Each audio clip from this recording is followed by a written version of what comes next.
Welcome listeners, but take heed. We will say whatever we need to share our knowledge, thoughts, and joy, and even things that do annoy. So join us now, but be aware, we have a tendency to swear. We'll dial it back a little bit. But frankly, we don't give a shit. Welcome to Just Keep Rowling, a Harry Potter book movie compare and contrast podcast. I'm Katie, fresh off my New Year quarantine and ready to really put my co-host Ellen's editing skills to the test by seeing how well she can cut out all my residual COVID coughing. Apparently, I'm just not allowed to make you laugh this episode. You ready for some fun then, Ellen? This is going to have to be a very serious episode. We're very serious. Very serious. Super serious. Super serious. Anyway, let's just keep rolling into the rolling rehash. Last week, we wrapped up Harry Potter and the Goblet of Fire with the differences between the UK and US versions of the book, and we shared our favorite moments from all of the episodes covering the story, where Frank Bryce had zero common sense. Dudley Dursley received his just desserts courtesy of the twins.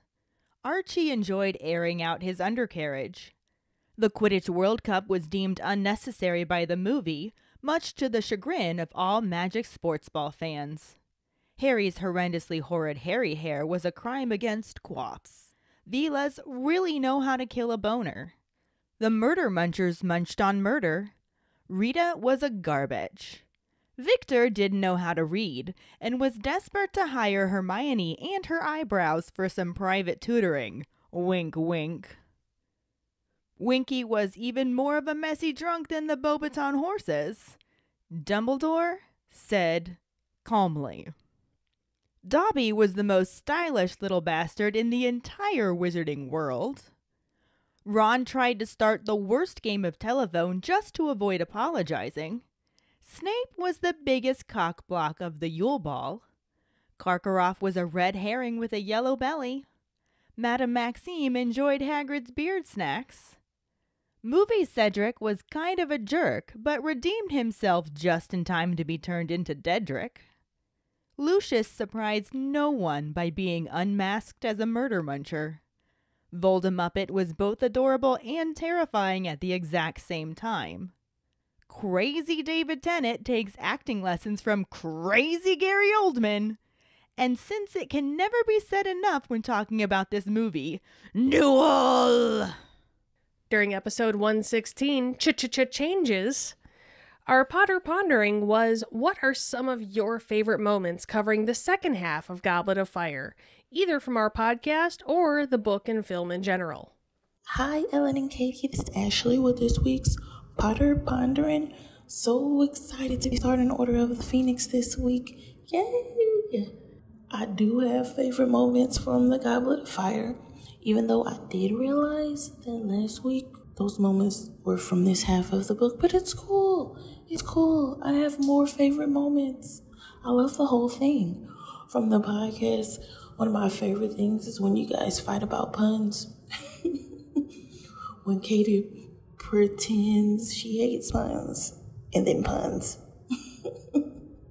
I had a big fit of giggles when Ellen did like 8 puns in a row over that egg.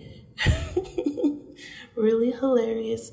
And I love Katie's southern accent. And my stars. Another one of my favorite parts. But you also know that the end of the book when Harry gives the twins that money is also one of my favorite parts. Jesus. It just, I don't know. I like it so much. But thank you guys for making this podcast for us. It feeds my grown-up Potter cravings every week. I love you guys. Order of the Phoenix. G'day guys, it's Jackson. So, my favourite moments for part 2 of Harry Potter and the Goblet of Fire. Favourite moments for the podcast? Definitely the puns. The puns were absolutely the best. The episode titles, Professor's Pretty Petty, Beater Beetle Reader, and of course the Wahoos! Favourite moments from the book? Sassy Harry. This is when we really start to see some sassy Harry. The moments between Harry and Sirius were really good. I loved when Molly got told by Harry to not listen to Rita Skeeter. I also loved the way Dumbledore took care of everything. His eulogy for Cedric, the confidence he had in Harry was really great. Hermione was right. Dumbledore loved Harry. He really did. Favourite moments from movies? Oh, the movie was great. You know, you obviously had the moments, the stuff that it was left out from the book or changed. But, you know, aside from that, the movie itself was great. So that's my pondering. Hey guys, it's Sarah with my Potter Pondering. I absolutely loved the whole garbage segment of the second half of Goblet of Fire. I thought that was hysterical. I nearly drove off the road when you all said that. And I also loved the part where you guys talked about Dobby is not knowing you. Dobby is asking you to fuck off, sir. That was another one of my favorite parts. I just thought it was hysterical, and I could totally hear Dobby saying that. So, of course, I love every single episode, but those are two of my favorite highlights of the second half of the book. Thanks. Thank you so much for your responses. Our trivia question last week was, where does Harry hide at Privet Drive to listen to the news without his aunt and uncle knowing? Harry hides in the flower bed under the open window at number 4 Privet Drive. Congratulations goes to Dave Garza. Wahoo! Oh man, it's so nice to have your Wahoo back. It's nice to have my Wahoo back. It's nice to see your Wahoos again. I know you missed them. I did. I missed you. But now that Katie is back, our guest hosts can start answering the trivia questions again, too. So anyone can answer it this week. I wonder who it'll be. We shall see. For now, let's just keep rolling into the first half of Chapter 1, Dudley Demented, and the absolutely no corresponding film scenes. Because why would there be? Why would there be? Chapter 1, Dudley Demented, Part 1. The hottest day of summer is coming to a close, and due to drought, a ban has been placed on the use of hosepipes, leaving the once green lawns yellow and usually gleaming cars dusty. Everyone is inside to escape the heat, except for one skinny, black-haired, bespectacled teenage boy, who is lying flat on his back in a flower bed outside number 4. He appears to have grown a lot in a short amount of time, and is wearing dirty, torn jeans, a baggy, faded t-shirt, and worn-out trainers. His appearance does not endear him to the neighbors, but he is currently well hidden from view and quite proud of his hiding spot. Though it isn't very comfortable, he at least doesn't have to deal with his aunt and uncle glaring at him or shooting nasty questions at him while he tries to watch the news. Right as Harry thinks this, he hears his uncle comment on how the boy has stopped trying to butt in, as he wonders where he is. Petunia says she doesn't know, but he's not in the house. Vernon grunts and rants about Harry saying he's watching the news, wondering what he's really up to, since a normal boy would never care about the news, and there wouldn't be anything about his lot on it anyway.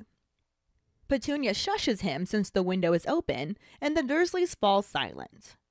Harry listens to a commercial as he watches his batty, cat-loving neighbor Mrs. Figg amble past, pleased that she can't see him, since she's taken to asking him around for tea whenever she does. He then hears his uncle ask if Dudders is out for tea, and Petunia confirms this, saying he's at the Pulcases and is so popular. Harry manages to suppress a snort over how stupid the Dursleys were about their son, who was spending every evening vandalizing the park, smoking on street corners, and throwing stones at passing cars and children. The music begins playing for the 7 o'clock news, and Harry's stomach turns over as he wonders if, after a month of waiting, tonight is the night. But as he listens to the evening's report, he knows that nothing has happened yet. He lets out a long breath, feeling temporary relief, that builds right back up to tension as he wonders why nothing has happened yet. He rolls onto his front to prepare to crawl out from under the window, but has barely inched forward when he hears a loud echoing crack, like a gunshot. A cat streaks out from under a parked car, someone shrieks, someone yells, and the sound of breaking china is heard as Harry pulls out his wand, jumps to his feet, and hits his head on the Dursleys' open window.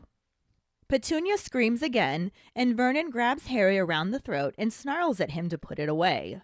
Harry gasps for him to let go and feels a pain in his scar as Uncle Vernon yelps and releases him, as if an electric shock made Harry impossible to hold. He falls forward and stuffs his wand away, trying to look innocent as several faces peer out of nearby windows. Vernon waves at one of the neighbors and asks if she heard the car backfire, and maniacally grins until all of the neighbors leave their windows.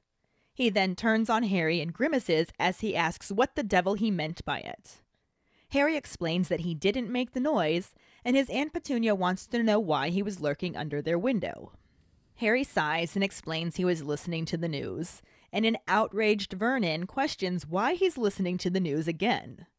Harry explains that it changes every day, and an even more upset Uncle Vernon tells him not to be clever with him. He wants to know what he's really up to since he knows perfectly well that his lot is not on their news. Harry tells his uncle that's all he knows, and after a few seconds of goggling, Petunia calls him a nasty little liar and asks what those owls are doing if they're not bringing him news. Harry insists they aren't bringing him news, but his aunt and uncle don't believe him, Vernon saying they aren't stupid. Harry loses his temper, exclaims that's news to him, and turns to walk away up the street before they can call him back. He knows he's in trouble and will pay for that later, but for the moment he has much more pressing matters to think about. He's sure that the cracking sound had been made by someone apparating or disapparating. It's the exact sound Dobby the house elf made when he vanished into thin air, and he wonders if Dobby could be following him. Harry looks around, seeing nothing, and is sure that Dobby can't become invisible. He continues walking, every now and then glancing over his shoulder, and begins to doubt the sound had even been something magical, sinking back into the hopelessness that has been plaguing him all summer. He knows he will wake up tomorrow at 5 a.m. to pay the owl that delivers the Daily Prophet, but now doubts there's any point in receiving it, as Voldemort's return has yet to be mentioned. He will also likely get letters from his friends, Ron and Hermione, but those will be full of more non-information about how they can't say much and are quite busy, but they will fill him in when they see him. Harry has no idea when he will actually see his friends, and can tell from their letters that they are together, likely at the Burrow. This makes him very angry at them, and he wonders why they're busy and he's not. Hadn't he proven himself capable with all that he'd done? He was the one who entered that graveyard and saw Cedric be murdered. Harry tries to stop this line of thinking since he already revisits the graveyard in his nightmares. He turns a corner into Magnolia Crescent and passes the narrow alleyway where he first saw his godfather. Sirius at least seems to understand how frustrated Harry is feeling and sends along letters with words of caution and consolation, even if also no news. Harry has largely abided by Sirius's advice, having at least resisted the temptation to tie his trunk to his broomstick and fly off for the Burrow himself. He feels as though he's been extremely good, and finds it quite galling to be told not to be rash by a man who served 12 years in the wizard prison Azkaban, then escaped to commit the murder he had been convicted for in the first place, and gone on the run with the stolen hippogriff. He vaults over the locked park gate and treks across the parched grass. He sinks onto one of the swings and stares moodily at the ground. He has to find a new place to hide to listen to the news, and is not looking forward to another restless, disturbed night, filled with nightmares about Cedric and unsettling dreams about long, dark corridors, ending in dead ends and locked doors. His scar prickles uncomfortably, but Harry doesn't fool himself into thinking that it will interest anyone. Since Voldemort is back, regular irritation is only to be expected. He's so upset he wants to yell with fury. No one would even know Voldemort was back if it weren't for him, and his reward is to be stuck in Little Whinging for 4 solid weeks, cut off from everything. He doesn't understand how Dumbledore could have forgotten him so easily, and why Ron and Hermione are together without him. He wants to know how much longer he has to behave himself, and sits on the swing with his furious thoughts whirling around in his head. Since there are no movie scenes that actually cover any of this information in the first half of the book chapter, we're just going to discuss what it was that was left out and why we think that is. And some of it, I think, is understandable because it does recap a little bit. It's a bit of a trip to the Department of Backstory. But it's also some new information and setup that we just did not get in the movie. Yeah. Which you would think would be quite helpful. You would think. Apparently not if you're the screenwriter. Apparently not. It was actually really interesting when I went through to organize the movie to each book chapter. Because there's a lot left out. Yeah. There's even a lot done in different places. Yeah. Like, this is not the Order of the Phoenix. This is the Disorder of the Phoenix. Facts. Big facts. And that right there kind of sums up the whole series. We could just rename the book, basically. Or the movie in this case. Well, yes. We could rename this year of podcasting. It's probably going to be more than a year, too, because this one's longer than Goblet of Fire, and it did take us almost exactly a year to do that. Very true. And a lot of the chapters are longer. Yes. They cover more. We're Unless like, you're talking about the movie. Bam! Chapter number 1, split in half. Yeah. At least Goblet let us, like, work into it. Right? It was like, no. Nope. Right off the bat. Boom. This was a long book summary. Split that bitch. Split that bitch. And none of this, the whole first half, none of it was included. The movie doesn't jump in until, for us, next week now. Yeah.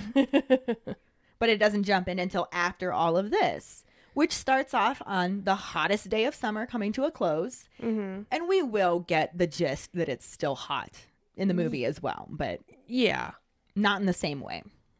We learn nothing about the ban on hose pipes. Nope. We will get to see lots of yellow lawns. True. Some dead grass. Dead grass aplenty. Dead grass aplenty. But there was absolutely nothing about Harry trying to watch the news himself. No. Not at all. And I think this was important. Number one, the fact that he has to hide to watch the news Yes. really gives you a good gist of just how much his aunt and uncle are satchels of assholes. To the point that they wouldn't even let him watch the news outright. Right. Just out in the open watching the news. Why are you watching news? Normal people don't care about news. Not normal people. Normal kids don't care about news. Yeah. And the fact that Harry can't even be like, well, Voldemort's back. I'm trying to find out how far spread that is yet. If it starts showing up on your news, we know we have a problem. Yeah. But he can't just say that to them because they're satchels of assholes. They are giant satchels of assholes, and they will lose their damn minds. And Harry's already ready to lose his damn mind. I'm not sure Harry has much mind left at this point. Well, I wouldn't. I mean, all things considered. But it does lead to some amazing Harry sass. It does. None of which really made it into the movie. And we're obviously going to have to talk about this more next week when the movie actually starts up. But there's just some beautiful, beautiful moments that we're about to discuss. And I can't believe we were deprived. Honestly, Daniel Radcliffe, they did you dirty. They did. They did him dirty. They did him dirty. They did us dirty. Yeah. He could have nailed it. He's so good at sass. He's so good at sass. He is amazing at sass. And sass is Harry's middle name in Order of the Phoenix. That and Honestly. caps lock. Yeah, caps lock sassy Harry. But yeah, so he can't watch the news, Nope. just as normal. I mean, there does seem to be something kind of idyllic about laying in a flower bed, just on your own listening to the news. Maybe not idyllic because of what you're trying to listen for. I feel like it smells pleasant. Yeah. He's well hidden from everything. It's got to be a little bit cooler with the shade. It's got the shade, you know, he can just chill. Like, you know how in the summer, how the dirt is just nice and cool sometimes? Yeah. Like, you kind of dig your toes in a little bit. It does specifically say that it's not that comfortable, Well, but it's still better than having his aunt and uncle just like gnashing their teeth at him, like, why are you trying to watch the news? Exactly. What are you doing cowering in the doorway there, boy? And it's just funny because they literally have that conversation anyway, even though Harry's not there. Like, he can hear through the open window. They're like, why does he keep trying to watch the news? I'm like, you guys need to get a life. Right? Quit worrying about what I'm watching. Start worrying about what y'all aren't watching. Right? How about that? But yeah, so he is laying in the flower bed under the open window. Which was our trivia question. That it was. Mm-hmm. And when it officially starts at 7 o'clock with the music. Da da da da da da da da da da da. News. We should have a news show. We'd be awesome. It pretty much launches right into a kind of fluffy story. Like you do. That's how you always have to start off the news. You save the gory shit for the end, so people have to watch. No. By the time they get to the end, they're talking about water skiing budgies. Well, Harry's starting to realize that nothing's really on the news. He's already listened to his aunt and uncle talk about him like he's not there because they don't know he is. yeah. Which they would say even if he were there, so. True story. And then he also hears his uncle want to know if Dudders is out for tea. And Petunia's just like, oh, yes, he's with the Polkases. He's so popular. And Harry's just like... Awkward. Your kid's a dick. Yeah. And then we learned that his cousin is not going to tea every night with his little friends. Mm-hmm. He and his little friends, also known as his gang, have been spending the evenings vandalizing the park, smoking on street corners, and throwing stones at passing cars and children. You know, like you do. What fucking dicks? Yeah. Is he still the backpack of assholes, or is he upgrading? I mean, I think we can call him the duffel bag of assholes. Yeah, he might be a weekender bag. He's a, he's a carry-on of assholes. He's a carry-on of assholes. Yes, he can't be bag of assholes. That's his dad. He still has to be. Yeah. He's the messenger bag of assholes. The messenger bag of assholes. And in this case, yes, you can kill the messenger. Yes. That's just really shitty. Yeah. I mean, it's bad enough throwing stones at cars and then you just throw in, like, and children. Right. Like, are you fucked in the head, kid? Yes. Jesus. But yeah, so the news starts, nothing's on it. Like, that would happen sooner in this. And then by the time they get to the water skiing budgie, he's just like, He's checked out. this is not, nothing happened. Yeah. Once again, he's like all nervous. Is this going to be the night? Is this going to be the night where I finally find out that something's happening? And no, water skiing budgies. Mm-hmm. Which you would think would be a relief. However, It's the Say it! patient. But yeah, it's the anticipation of when's it going to happen. He knows something's going to happen. Yeah. But he doesn't know when. And sometimes that's worse. Very true. It's not a matter of if, it's a matter of when. Yeah. And a lot of times that's worse. Not even just sometimes. A lot of times. Yeah. Harry's now convinced that nothing has happened and just rolls over with the intention of crawling out from behind his flower bed hiding spot. But before he makes it too far, he hears this very loud crack. And it acts like a catalyst for him. He just goes into instant seeker mode and responds. And he jumps up, pulls his wand out, and hits his head on the window. Which my husband can tell you, standing up into things is the absolute worst. He's so good at that, though. He really is. It's a skill for him at this point. If I could find a way to capitalize on it, I would. But unfortunately, it's just hospital bills. Probably good for his brain cells that you can't, though. Probably. Because then you'd, encourage him to do it. That is true. That is true. However, it is definitely not good for Harry. No. So aside from sending Harry into instinctive reactions, it causes a cat to streak out from under a parked car, his aunt to shriek, his uncle to yell, and something breaks in the house. And we also then get another loud cracking sound, which is Harry's head hitting the window. Mm-hmm. which causes Petunia to scream again. And naturally, the bag of assholes overreacts Of course. and just reaches out the window and grabs Harry by the fucking throat. Because it wasn't bad enough when he was grabbing a 10-year-old by the hair.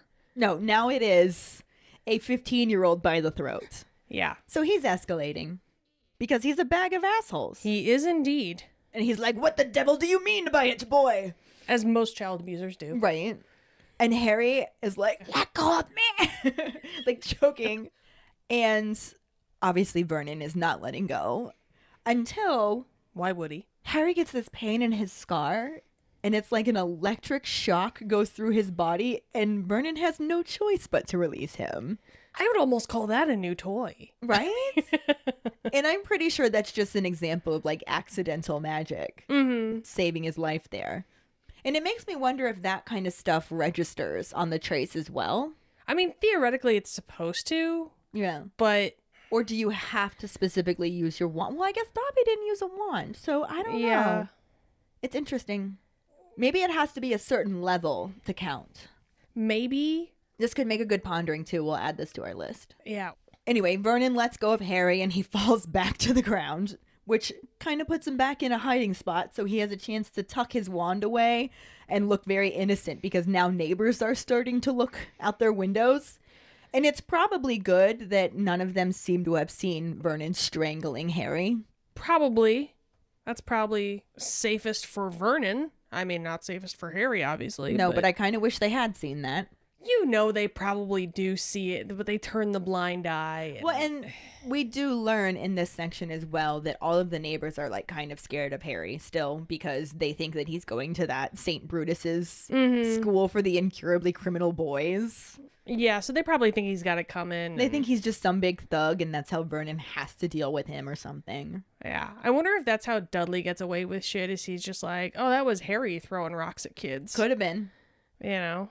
And then, of course, you've got bag of assholes that just has to smooth everything over and look normal to the neighbors. And he's just like waves and was like, did you hear that car backfire just now? It gave us quite a fright. Oh, my stars. Did Oh, you my ever hear that stars. loud noise? And he just like waves and grins until they finally leave the window, probably because they're like, this dude is crazy. We should probably try selling our houses now. Right. Dude is bringing down our home equity. Right. Let's just say that. But once the neighbors all leave the windows, he turns back to Harry and is ready to start the abuse up again. And that's when he's specifically like, what the devil did you mean by it? Mm-hmm. And Harry's just like, mean by what? I didn't do anything. And they're like, well, then why are you outside our window? And he's just like, Here we go again. listening to the news. And then, Vernon is listening to the news again. And the world's best response ever. Well, it changes every day, you see. Oh, sassy Harry, I love you so. Oh, we needed this line in the movie. We needed it. We needed it. How do you not give us this? I mean, honestly, it's mentioned later that he doesn't get any news, but it doesn't say anything about how he's trying to get the news. Right. Like, he's trying to get Muggle news. He's trying to get his hands on any news he can get. And it gives us no inclination of how hard he's working to get this news or how sassy his ass needs to be To get it. to get it. How clever, how sassy. And then, oh my goodness, because of lines like this story especially, and we're going to go back and check the previous ones as well, but sassy Harry really finds his own in this story. He really does. So we're going to start making a line of memes of things that should have been in the movies. And this is the first one, so you'll see it on our Instagram and stuff soon. Mm-hmm. Yes. Because this should have been in the movies. Yeah, there's just so many that would have fit so perfectly. And this is just the start of it. Oh my god. This book alone is a treasure trove of sassy Harry. Right. But we've got tons to pick from in previous books as well. Yeah, And upcoming books, exactly. needless to say. But I just meant in this conversation, well, it changes every day, you see, is just the start of the sass for this conversation. Well, that too, yes. because Bag of Assholes is just like, don't you be clever with me. I want to know what you're really up to because you know perfectly well that your lot is not on our news. And Harry's just like, yeah, that's all you know. Oh, burn, son. And then there's a brief moment of, did you really just say that to me? Silence. And Petunia's just like, you nasty little liar. What are all of those owls doing if they're not bringing you news? Bitch, do I really need to go over this with all you again? Apparently he does, because he has to sigh and say they're not bringing me news. But of course, the Satchels of Assholes don't believe him. Because why would they? They are Satchels of Assholes, after all. But Vernon is like, we're not stupid, you know.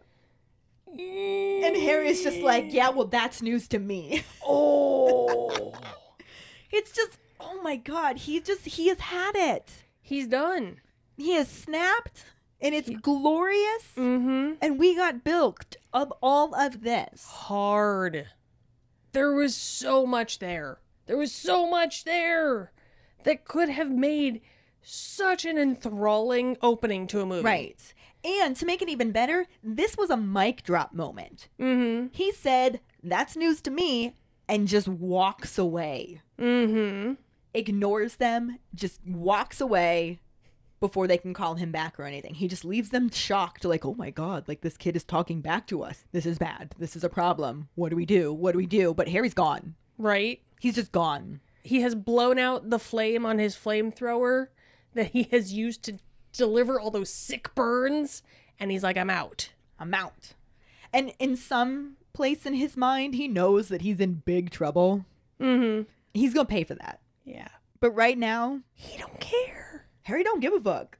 Harry gives 0 fucks. Precisely 0 fucks. His fuck pond is all out of fucks.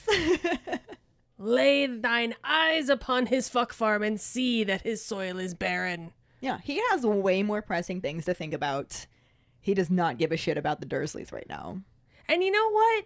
Good on him. Right? It's about damn time. Mm-hmm. But the thing that's currently occupying his headspace right now is the fact that he recognized that cracking sound. It is the sound of someone apparating or disapparating. It is the same sound he remembered hearing whenever Dobby would appear or disappear. Mm-hmm. And that's his first thought, is maybe Dobby's following him again. Yeah. And he looks around, but he can't see anything at all. And he's just like, Dobby probably couldn't become invisible to save his life. Yeah. Little does he know. He's not that subtle, Dobby. That's true.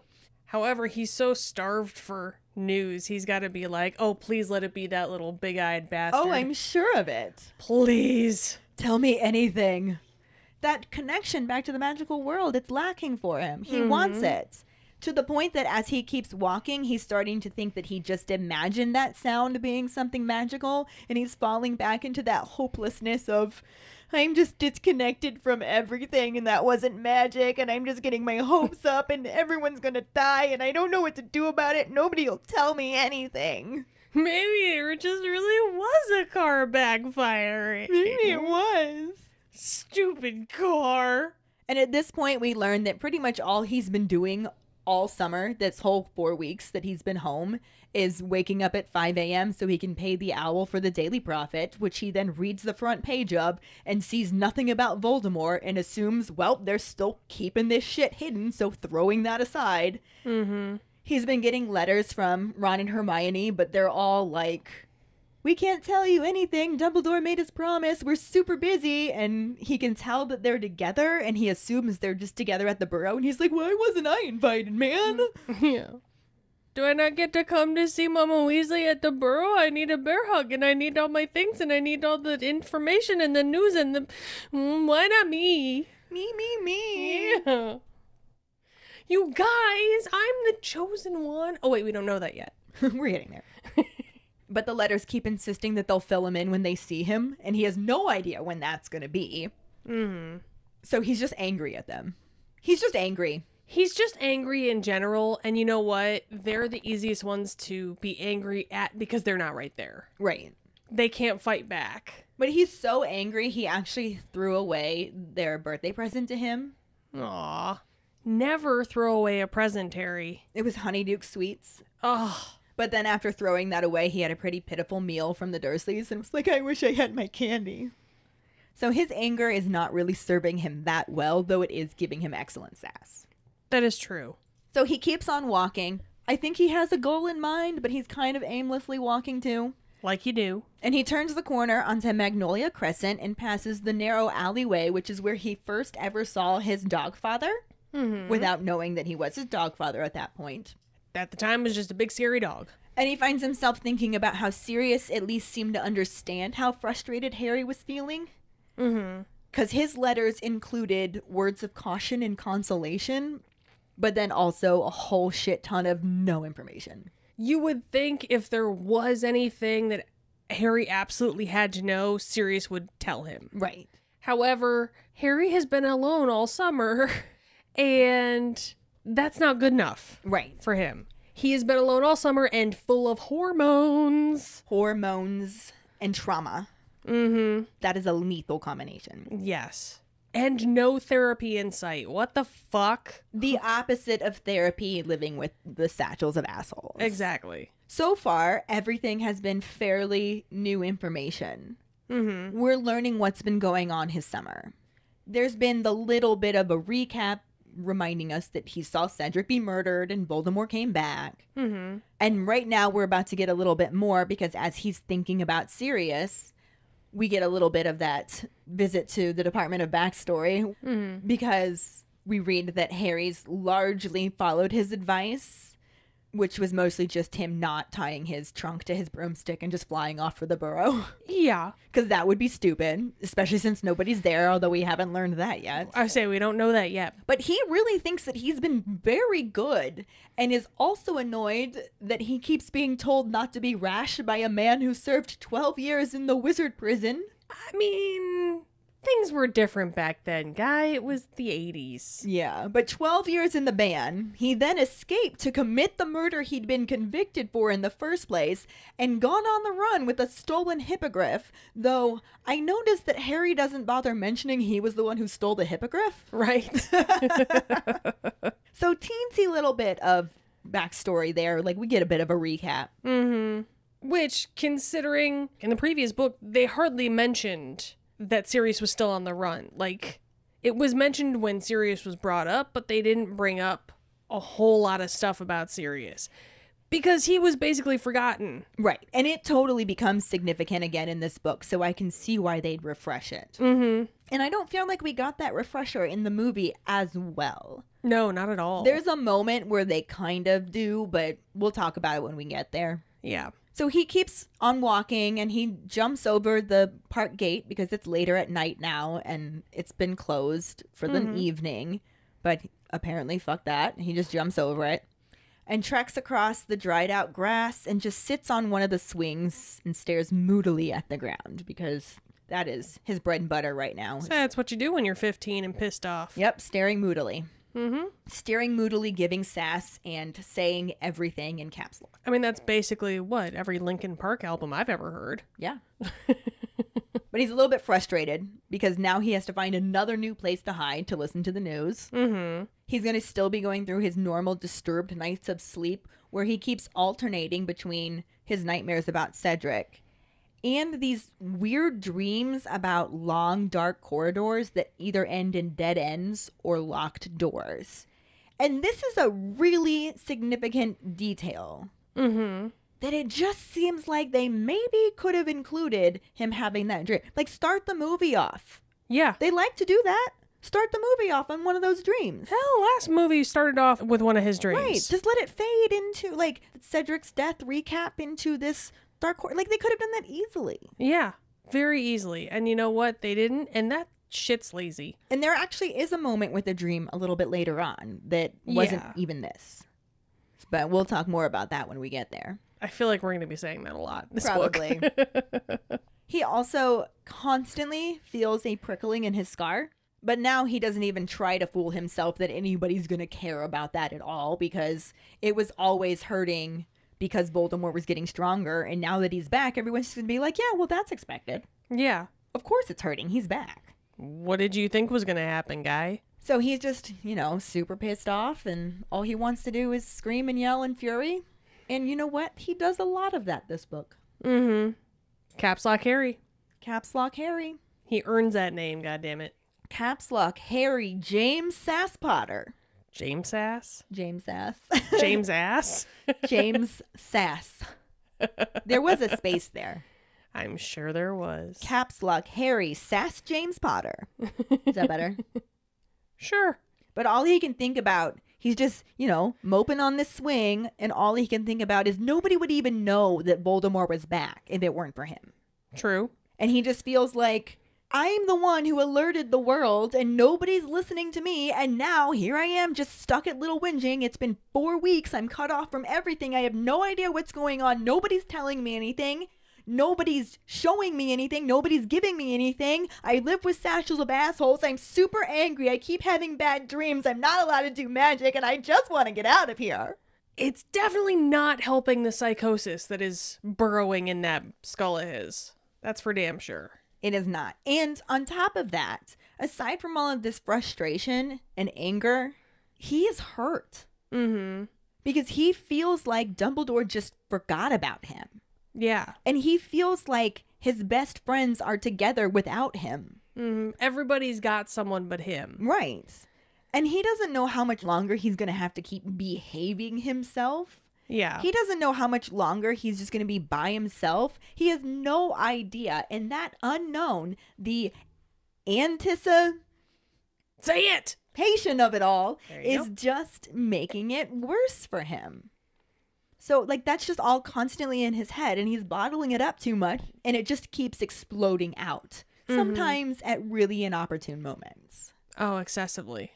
And we see a little bit of that in the movie. Mm-hmm. Not It's nearly. Not nearly. No, not nearly what it should be and what we should see. It's barely like a modicum Barely. of what we should be seeing, because this boy has trauma coming out his wahoo, man. And again, hormones coming out the wahoo, self-doubt coming out the wahoo, everything's coming out his wahoo, man. And I gotta say, that'll drive the sanest person crazy. Yeah. Like, it's only a matter of time before he's sitting there like with push pins on a fucking corkboard, running up the conspiracy theories to go through like, well, Dumbledore said this, but then Dumbledore said that, but then everybody said no, and then this said this, and then this said, until he's like in a basement, like pulling his fucking hair out and losing his goddamn mind. I mean, he legitimately has PTSD. Yeah, you cannot expect a child to be able to take all that by themselves. You just can't. Boy needs help. Unless, of course, they're Harry Potter.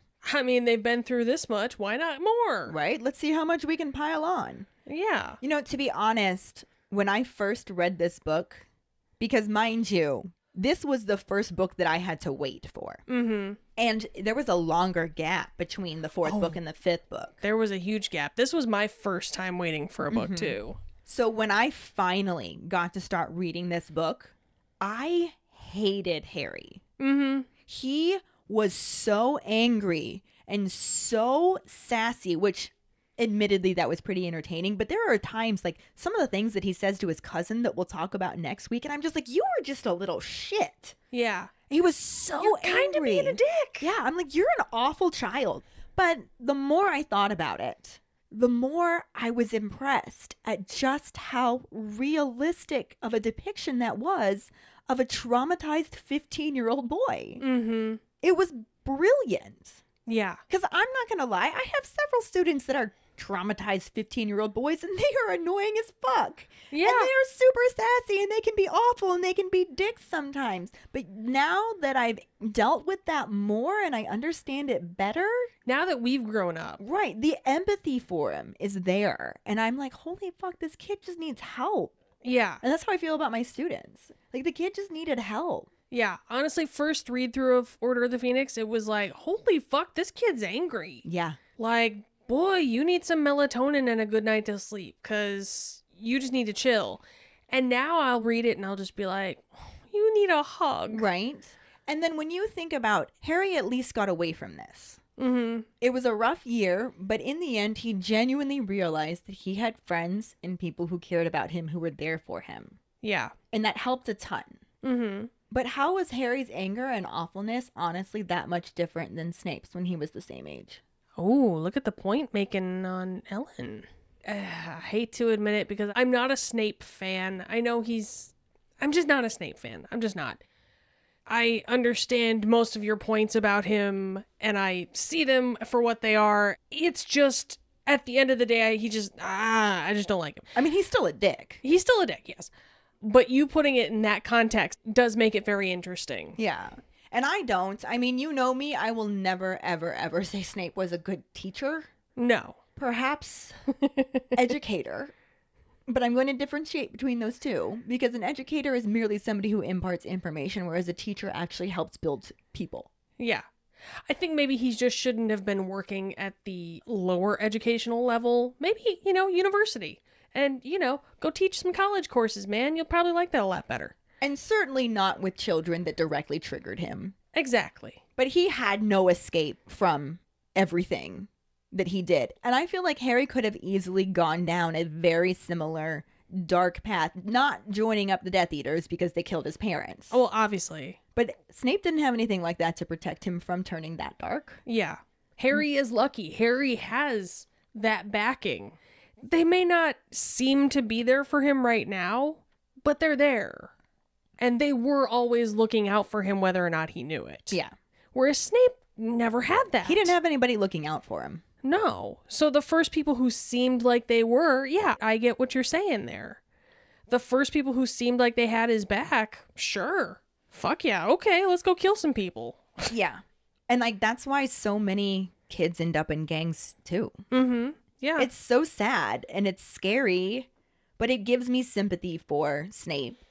But this is something that occurred to me because I was so annoyed by Harry in this book. And then when I went back and I looked at it, I was just like, oh, I have this sympathy for him now because of everything that he went through. Oh, I can apply that to a lot of characters. You can apply that to Snape. You can apply that to Malfoy. Mm-hmm. It's very interesting how much depth many of these characters received. Yeah. The start of this story is what really shifted that perspective for me. Mm-hmm. And the movie really could have used that. Yeah. And it's something that I think we're going to end up talking about a lot as we go through. Aside from the disorder of the Phoenix, there's so much out of order, guys. There's so much left out and there's so much out of order. This is going to be a really difficult one to organize. It's organized now. It's...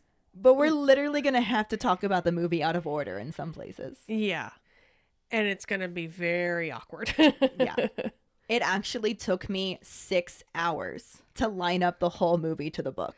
I'm surprised you got it done that quickly. I started to have a go at it when I was really losing my fucking cool with Goblet at the end there. And I was like, you know what? I just need to watch something different for 5 fucking minutes.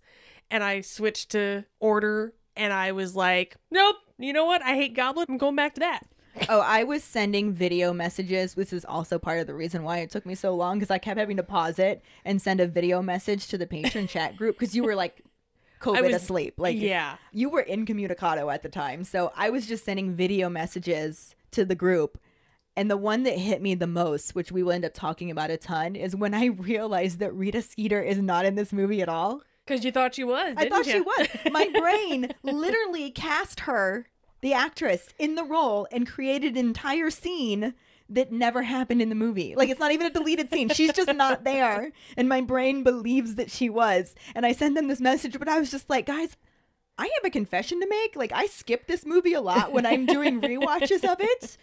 So I don't remember it as clearly as some of the other ones. But is Rita Skeeter not in this film? I remember you making mention of like, oh yeah, this was before the Rita Skeeter thing. And I remember kind of going, not in the movie, it's not. But then I was just like, I'm just going to let her have her thing. Because we'll get there eventually. But I legitimately believed she was in the movie. I was didn't think like- it was a big role, but I thought she was there. I was like, no Rita Skeeter, baby. So yeah, we are off to a rolling start. We really are. But I think that despite all of the disorder of the Phoenix, it is going to give us so much to talk about. And I'm really looking forward to it. I am too. I'm interested to see how we make sense of all of it. Yeah. I know we will, because that's how we roll. But I am so intrigued as to how this is all going to make sense eventually to us. And we'll get it as we get it, you know? Yeah. It's about all we can do. Yeah. Obviously, since there are no movie scenes for this section, There are no actors. there are no actors, so we will just move on to our Potter Ponderings. Mm-hmm. We have 2 to start the book off right. Sure do. First one is, what are your thoughts on all of the first half of chapter 1 being left out of the movie? You've heard ours, so let's hear yours. The whole episode worth of it. Mm-hmm. And then the other one is, we really want to know what your thoughts are about Harry being able to shock Vernon off of him, because that's how I read that. Mm-hmm. That he actually did a little bit of magic to make him unchokeable in that moment. Yeah. It was almost like a wizarding survival instinct. He didn't have control over it. Right. It just happened. Like how Neville fell out the window and bounced. Yeah, exactly. So does that count as doing magic? Like, would the trace pick that up? What Yeah. are your thoughts on that? We want to hear it. Find the posts on our Facebook page and share your thoughts. Or call us at 216-526-6792 and leave your response as a voicemail. Make sure you start off telling us your name and then go into your answer. We really, really look forward to reading and hearing them. And for fun, we're going to start doing our Potter Ponderings on TikTok. So you can actually stitch your response with us. So make sure you start following us on TikTok at Just Keep Rolling and give us some Potter Pondering stitches. Mm-hmm. Like all the cool kids are doing now. Except for us, apparently. I tried. We're trying. We have a couple of videos up right now, and we're hoping to increase that because TikTok is a fun little black hole. But this will bring us to our Sorting Hat story, which is from Stepanka. And I really hope I said that right. I wanted to give it a shot. She sent us this email with her Sorting Hat story, and she said that her name is Stepanka, and the equivalent to that name is Stephanie, so maybe that would be easier for us to pronounce. But I really wanted to try, so I hope I did it justice. But here's her Sorting Hat story. She writes, Harry Potter came to Czech Republic when I was in year 3 at primary school, approximately age of 10. I didn't really want to read it because one of my family friends read the book and I refused to be like her. But the resistance didn't last long and I fell in love with the books and films. My father, with whom I have a bad relationship now, took me to the films and read each book. I loved the whole series. I remember that I was able to read one book in a weekend. It's also fair to notice our books had been translated and some names have been changed. Example, Hogwarts was translated to Bradavice, which equals wart, or Dumbledore was Broomball, which is crooning or muttering. Sure. I don't know that I pronounced either of those properly, but that was me doing my best. And she did share an article with us, which we're going to post on our Facebook page as well, because it's a pretty neat article about the translations. She also said, a few years ago, my friend asked me if I would go to the Harry Potter Festival with her. I joined and I had a great day. To prepare for the event, she pushed me to do the test, and I turned up as a Ravenclaw. Because of the film, I wanted to be Gryffindor, but I'm not brave at all. Later, I did the test for my boyfriend, and he is Hufflepuff. He loves badgers. My wand is Rowan wood with a phoenix feather core, 14.5 inches, and quite bendy flexibility. We don't measure in inches, so I googled, and it's over 36 centimeters long, which is so big. My Patronus is a gray squirrel. Now I reread the books, and they are awesome. I have to mention I didn't reread any book in my life except Harry Potter books. I read them when I feel down or before bedtime. I listen to your podcast to enjoy the Harry Potter world and listen to the English language. My boyfriend finds you a bit too naughty, but we recently saw a film with Gary Oldman and he did your expression, which made me laugh. Crazy Gary Oldman. Thank you for your podcast, and I hope you will be happy to have a listeners from Central Europe. We are super happy. Super happy. Oh my gosh. Thank you so much for sharing your Sorting Hat story with us, Stepanka. It is amazing to know that we have listeners from Central Europe. I'm amazed that we have people listening that aren't my family, if I'm honest. Like, I get amazed and excited anytime I hear anyone listening to us. Podbean shows us our downloads, and we can see that there are people out in the world listening to us, but there is nothing like actually hearing from you. Mm-hmm. I love it so much. Honestly, it might be my favorite part about doing this podcast. The people that it's brought us in contact with. What did I we start, know. Ellen? I love it. It's incredible to get to read your Sorting Hat story and get to know you a little bit. And also, thank you for the review. Your sticker is in the mail, and maybe by the time this episode comes out, you'll even have it. That would be wonderful. And it was an adorable review, by the way. We loved reading it. Of course, we had to translate it, but that was even better. That made it awesome. I know. And if any of you other keepers out there listening would like us to read your Sorting Hat story on a future episode, you can email it to us at justkeeprolling@gmail.com. Let us know your house, wand, Patronus, how you got into Harry Potter, and anything else that you might want to share with us. And as always, you can also message it to us over social media. We do also want to say that if you are in another country and you left us a review, we don't always get to see them. Mm-hmm. There's something called Chartable that will occasionally share them with us. That's how we were able to see Stepanka's. But there might be ones out there that we haven't seen. So if you do review us, take a screenshot of it and email it to us. Because Yes. we want to send out stickers. I have a ton of them. And we just want to know what you guys think. We Right. really just want to read reviews. Validate us. Yes. Love us more, please. Or honestly, even if you have some constructive criticism for us, we try to take that kind of thing to heart. We got a comment from somebody one time where we'd made a comment in an episode that kind of came across like we were making fun of homeless people, and it was not our intention at all, but it made us realize that some of the things we say can come across wrong. Yeah, it did make us watch and realize and have more empathy for things that we might not think about otherwise. Right. And we wouldn't have gotten that without that review. Yeah. Not only do your reviews validate us, they can help us be better. Mm-hmm. And that's something that we want to always be. Yes, we're always striving to do better and to be better. And you guys are a huge part of that. So thank you. And keep them coming. Yay! That'll bring us to this week's trivia question, which is, what is Dudley's nickname from his friends that Harry uses to get his cousin's attention while they are walking home? The first one who responds with the correct answer and the code word #AlwaysIckledittykittens will get a sticker. Another way to get a sticker is to rate and review us through iTunes or Facebook. Make sure to email us at justkeeprolling@gmail.com to let us know you did, and we'll get back to you to figure out which sticker you want and where to send it. Don't forget to find us and follow us on Facebook at JKR Podcast and Twitter and Instagram at Just Keep Rolling.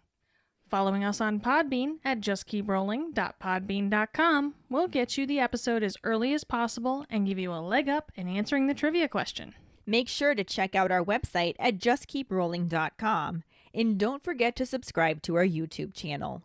If you would like to help us continue creating more content, you can support us as a patron and get extra perks on patreon.com/justkeeprolling. As always, any support you can give is greatly appreciated. And join us next week when we talk about the second half of Chapter 1, Dudley Demented, and some actual corresponding film scenes. Thanks for listening. We hope you hear us again. I'm Katie. I'm Ellen. Until the next time, Just keep rolling.